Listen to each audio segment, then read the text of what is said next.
Hello, and this is Fools on the Block.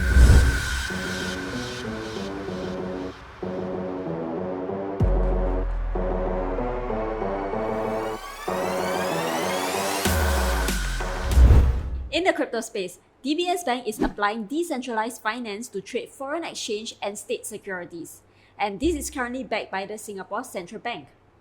This development is part of Project Guardian, which is a collaborative cross-industry effort pioneered by the Monetary Authority of Singapore. This will be conducted on a public blockchain, and the trade will include the purchase and sale of tokenized Singapore government securities, the Singapore dollar, Japanese government bonds, and the Japanese yen. Project Guardian was performed on a Polygon mainnet using a fork of Uniswap version 2 protocol. DBS said, the project has shown that trading on a private DeFi protocol enables simultaneous operations of instant trading, settlement, clearing, and custody. The initiative could potentially transform the existing trading processes by providing better liquidity across multiple financial assets and markets. And also in Singapore, US dollar-pegged stablecoin issuers Circle and Paxos have just gained approvals. Circle is the company behind USDC, whereas Paxos is Pax dollar USDP. With the approval, Circle can now issue cryptocurrency and facilitate domestic and cross-border payments, while Paxos received its license to offer digital payment token services in Singapore.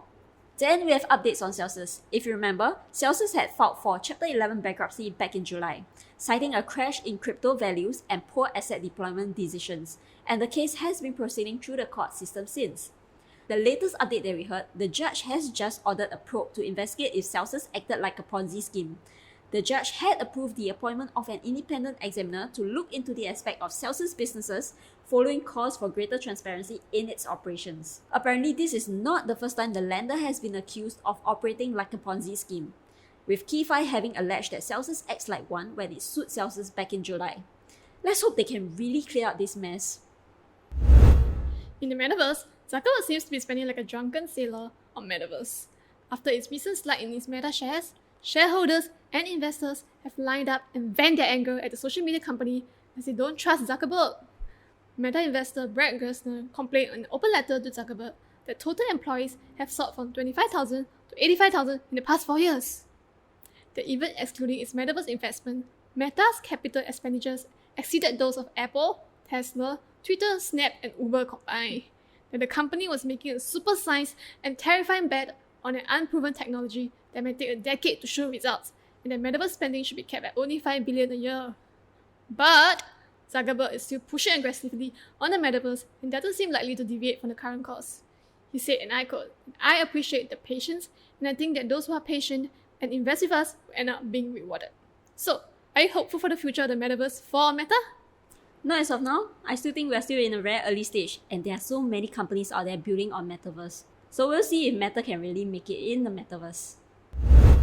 Also in the Metaverse, Gucci Vote, an experimental concept space by Gucci, has entered the Metaverse by unveiling its virtual world in the sandbox, which aims to gamify education about the brand's heritage and product. Gucci Vote Land is created to allow players to experience Vote 360 degrees through a play-to-know narrative. The virtual world showcases its curated NFT artwork, previous NFTs, community, garden concept, and vintage pieces. Gucci Vote Land was showcased as an event within the game, so in the event, users can start in the Garden of Curiosities and wander through the grand entrance hall where the adventure unfolds across a series of rooms, each designed around the brand's story. They will also have a range of new digital NFTs such as skate ramps and a car that players can easily showcase in their own land. Fun! Alright, we have come to the end of today's update. Thank you so much for watching or listening. Signing off, Fools on the Block.